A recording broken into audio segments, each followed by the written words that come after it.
कहानी के शुरू में हमें बताया जाता है कि एक कंपनी है जो लोगों को फंसाकर जानलेवा कमरे में डाल देती है, जिस कमरे का नाम होता है एस्केप रूम। उस कमरे में कुछ पहेलियां होती हैं जिन्हें ना सुलझाने पर उनकी मौत हो जाती है। ये गेम अमीर लोगों के लिए बनाई जाती है क्योंकि वो इसे देखकर काफी इंजॉय करते हैं और शर्तें लगाते हैं। पहले जब एस्केप रूम बनाया गया था तो उसमें से एक लड़की जिसका नाम जोई है वो और उसका दोस्त जिंदा बच पाए थे, जिसके बाद जोई ने कसम खाई थी कि वो इस कंपनी का राज सबके सामने खोलकर इन जानलेवा गेम्स को बंद करवाएगी। और इसके बाद हम एक आदमी को देखते हैं जो उस कंपनी के लिए काम करता है और यही कंपनी को पूरा एस्केप रूम बनाकर देता है। इसकी वाइफ और एक बेटी भी थी, बेटी का नाम क्लियर था। अब उसकी वाइफ को उसका एस्केप रूम बनाने वाला काम पसंद नहीं था, इसीलिए वो अपने हस्बैंड को कहती है कि इसका बुरा असर हमारी बेटी पर भी पड़ेगा, इसीलिए मैं तुमसे डिवोर्स चाहती हूँ और अपनी बेटी को लेकर जा रही हूँ। उसका हस्बैंड कहता है कि ठंडे दिमाग से काम लो और फिलहाल मैं मसरूफ हूँ, कुछ देर बाद हम इस पर बात करते हैं। पर उसकी वाइफ नहाने के बाद एक कमरे में आकर बैठ जाती है, लेकिन तभी इस कमरे को लोहे के 3 रॉड बंद कर देते हैं। ये देख वो फौरन समझ जाती है कि मेरे हस्बैंड ने मुझे एस्केप रूम में फंसा दिया है। अब रूम का टेम्परेचर तेजी से बढ़ने लगता है, जिस वजह से गर्मी की शिद्दत भी वहाँ पर बढ़ती जा रही थी। वो दरवाजा खोलने का कहती है लेकिन आगे से कोई जवाब नहीं आता। अब भाप की वजह से शीशे पर एक पहेली दिखती है जिसका जवाब पत्थर था। जब वो वहाँ पड़े हुए पत्थरों को देखती है जिसमें से उसे एक मकनातीस मिलता है, जिसे देख वो फौरन समझ जाती है कि इस मकनातीस के जरिए उसे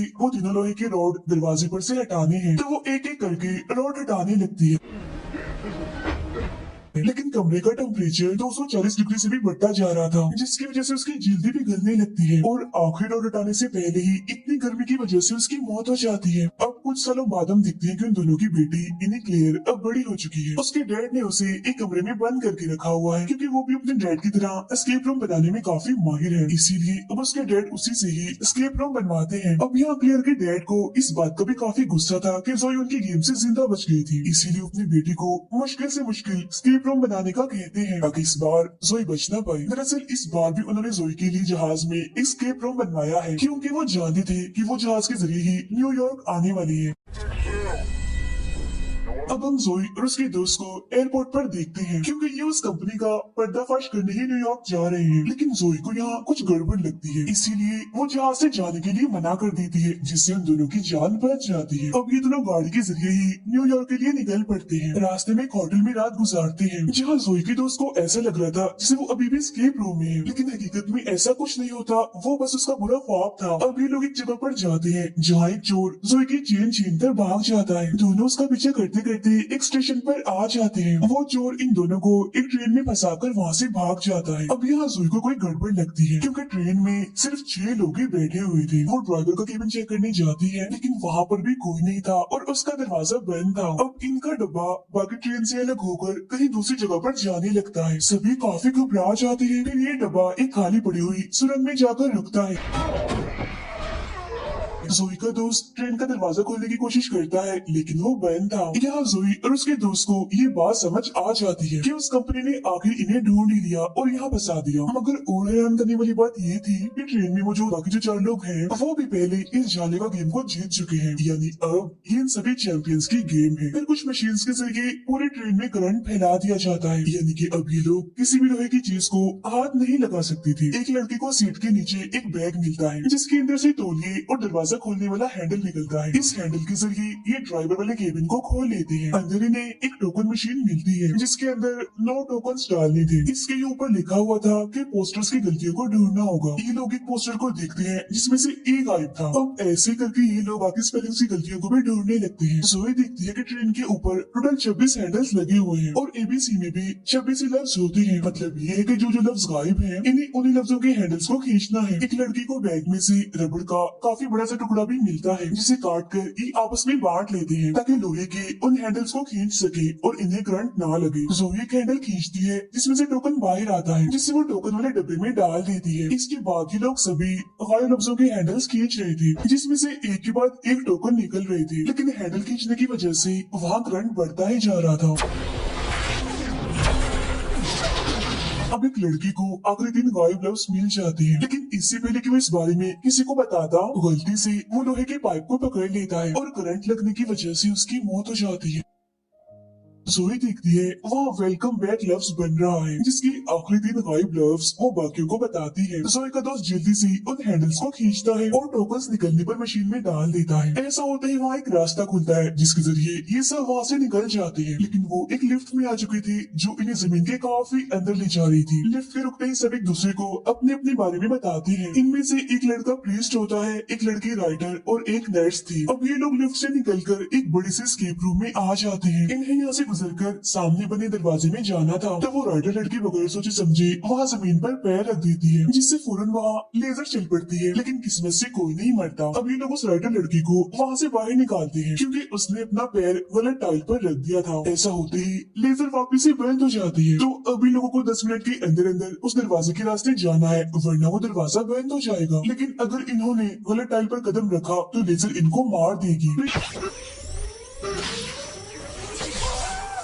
को यहाँ पर रखे लॉलीपॉप्स में से एक चाबी मिलती है। जोई उस चाबी को निकाल कर काउंटर पार करके तिजोरियों वाली जगह पर जाती है। नर्स और राइटर को भी एक चाबी मिलती है, इसलिए वो भी तालों को खोलने जाते हैं। जोई का दोस्त देखता है कि हर तिजोरी पर एक नंबर था, लेकिन एक तिजोरी ऐसी भी थी जिस पर नाम लिखा था, इसलिए अभी लोग चाबी से उस तिजोरी को खोलने लगते हैं। तिजोरी के खुलते ही उसमें से बहुत सारे तेजदार हीरे बाहर गिरते हैं, जिन्हें छूते ही जोई की उंगली कट जाती है। दोनों लड़कियों को भी इस तिजोरी से खाली नोट मिलते हैं और फौरन ही बाद वहाँ एक एटीएम की लाइट जल जाती है और अब इन्हें इस एटीएम का कोड चाहिए था। जोई का दोस्त समझ जाता है कि अगर वो जोई का खून खाली नोटों पर डालेगा तो तब शायद उन्हें कोड मिल जाएगा। और अब जैसे नर्स नोटों को देने के लिए काउंटर पर चढ़ती है तो फिर से लेजर चल पड़ती है, जिसे डरकर वो नर्स वापिस से गिर जाती है। अब उसके गिरते ही लेजर भी बंद हो गई थी। प्रीस्ट वो नोट जोई को देता है जिस पर खून लगाने से इन्हें एटीएम का कोड मिल जाता है और जैसे वो इस कोड को एटीएम में डालता है तो तभी यहाँ 3 घड़ियां अलग अलग टाइम पर रुक जाती है। ये दरअसल उनके लिए इशारा था सही टाइल्स पर जाने का। घंटे वाली सुई ये बता रही थी कि इन्हें किस तरफ जाना है और मिनट्स वाली सुई का मतलब था कि कितने कदम चलना है। अब वो प्रीस्ट इन सुइयों के हिसाब से 12 कदम चलता है। साथ ही वो अपनी पिछली वाली टाइल्स पर लॉलीपॉप भी रख रहा था ताकि बाकियों को भी सही रास्ता पता चल सके, लेकिन वो सुइयों की मदद से सिर्फ आधा रास्ता ही पार कर पाता है क्योंकि अगली टाइल एक बटन की तरह दब जाती है और फौरन ही एक और तिजोरी सामने आती है और जिस टाइल पर वो खड़ा था उस पर भी एक पहेली लिखी आती है। तिजोरी को खोलने के लिए ये लोग घबराते हुए कोड ढूंढने लगते हैं, लेकिन इनके पास वक्त बहुत ही कम बचा था, इसीलिए वो प्रीस्ट गॉड के भरोसे पर ही आगे बढ़ने लगता है। बाकी लोग उसे मना भी करते हैं लेकिन वो किसी की नहीं सुनता और एक गलत टाइल पर पैर रख देता है, जिससे लेजर फिर से चल पड़ती है। उसका सर हड़बड़ी में एक टेबल से टकराता है और वो बेहोश हो जाता है। दोनों लड़कियां उसका पैर गलत टाइल से हटाती है, जिससे लेजर फिर से बंद हो जाती है। वो राइटर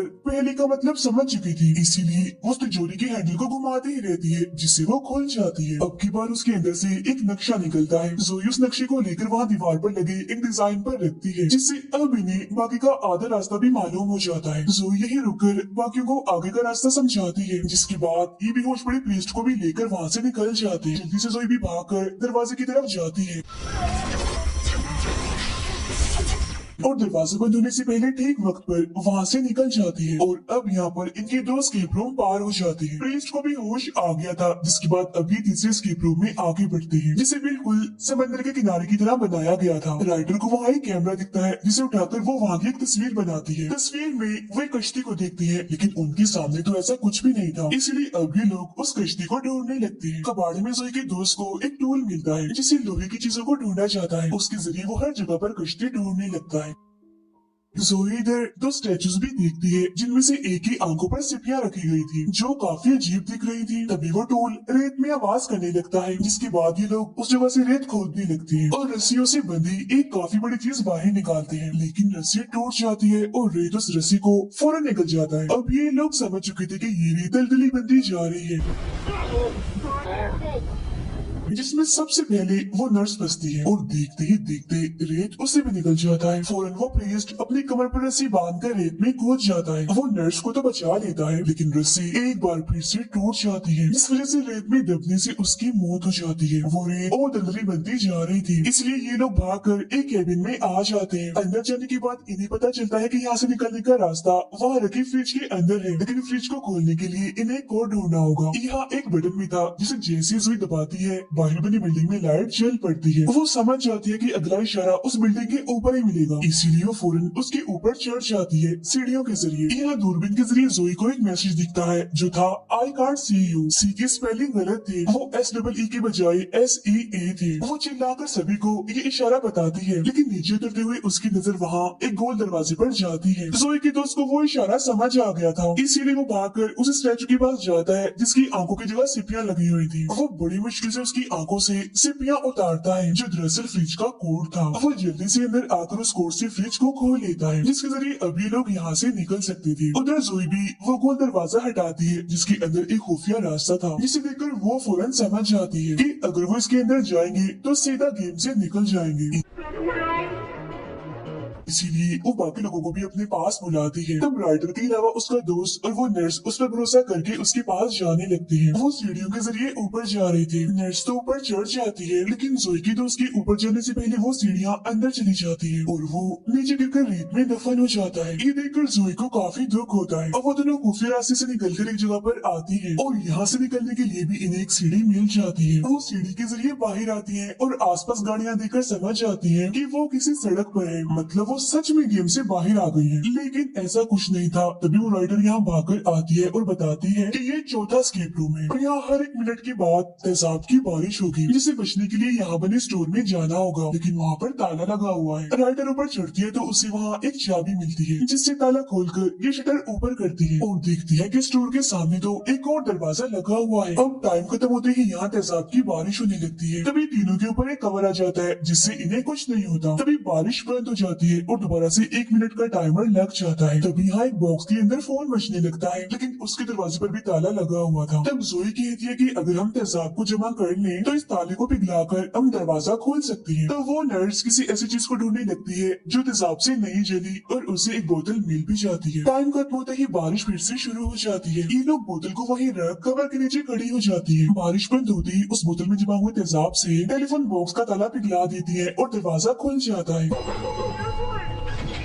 जोई अंदर जाकर फोन उठाती है, लेकिन आगे से कोई जवाब नहीं आता। एक पोस्टर के जरिए उसे गाड़ी के बारे में पता चलता है तो वो समझ जाती है कि यहाँ पर खड़ी हुई गाड़ी उनका अगला इशारा है। वो गाड़ी के पास जाकर छानबीन करने लगती है, देखती है कि गाड़ी का दरवाजा बंद है, लेकिन तभी टाइम खत्म होने के बाद बारिश शुरू हो जाती है। उन लड़कियों के पास एक छतरी थी जिसे वो जोई को देती है, जिसकी मदद से जोई तेजाब में जलने से बच जाती है। जोई को एक पोस्टर में 3 अंगूठियां दिखती है और वो नर्स को कहती है कि टेलीफोन की घंटी 3 बार बजने देना और फिर फोन उठाना। तब वो नर्स ऐसे ही करती है जिससे उस गाड़ी का दरवाजा खुल जाता है। जोई फौरन जाकर गाड़ी के अंदर बैठ जाती है। बारिश बंद होने के बाद वो दोनों लड़कियां भी गाड़ी के अंदर जाने की कोशिश करती हैं, लेकिन दरवाजा तो लॉक हो चुका था और दूर टेलीफोन बॉक्स का दरवाजा भी अपने आप ही बंद हो गया था। वो कवर भी अब अंदर जा चुका था। अब उन बेचारियों के पास बचने का कोई रास्ता नहीं होता और जब तेजाब की बारिश होती है दोनों ही उसमें जलकर मारी जाती है। ये भयानक नजारा देखकर जोई चिल्लाने लगती है क्योंकि वो उन्हें बचाने के लिए कुछ भी नहीं कर पाई।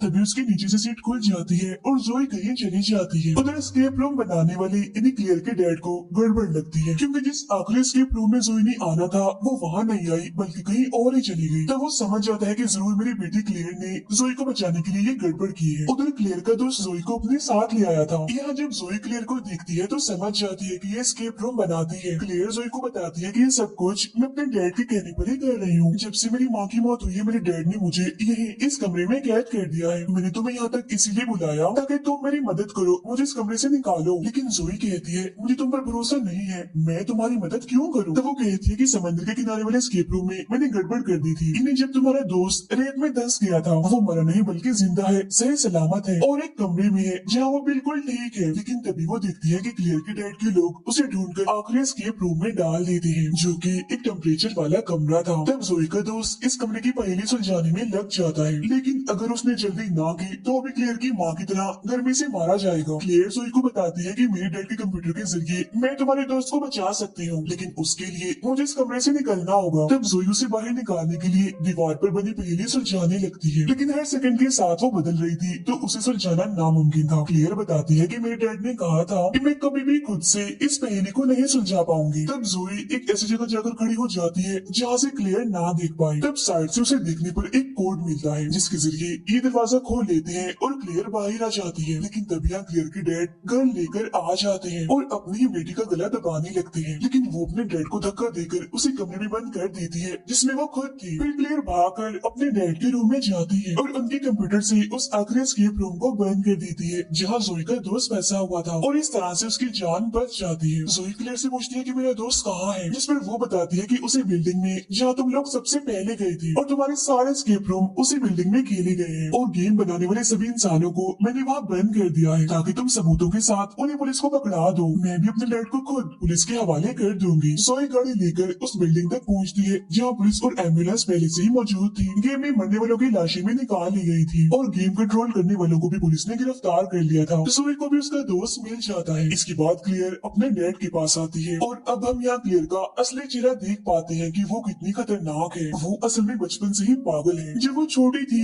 तभी से उसे बुरी आदतें पड़ गई थी, इसे दूसरों को चोट पहुंचाना, सबके साथ बुरा सलूक करना और भी बहुत कुछ। लेकिन उसकी माँ उसे सुधारने के लिए एक मेंटल हॉस्पिटल में भेजने वाली थी, इसीलिए उसने अपनी ही माँ को उस टेम्परेचर वाले एस्केप रूम में फंसाकर मार दिया। जी हाँ, उसे क्लियर ने ही मारा था। जिसके बाद अब वो यहाँ अपने डैड को भी मार देती है ताकि वो और ज्यादा खतरनाक एस्केप रूम बनाए और उसकी तारीफ हो। अब वो शुरू से ही काफी मासूम बनने की कोशिश कर रही थी, लेकिन वो इतनी पागल थी कि अपने माँ बाप को ही मार दिया और इसी के साथ ही फिल्म यहीं पर खत्म हो जाती है।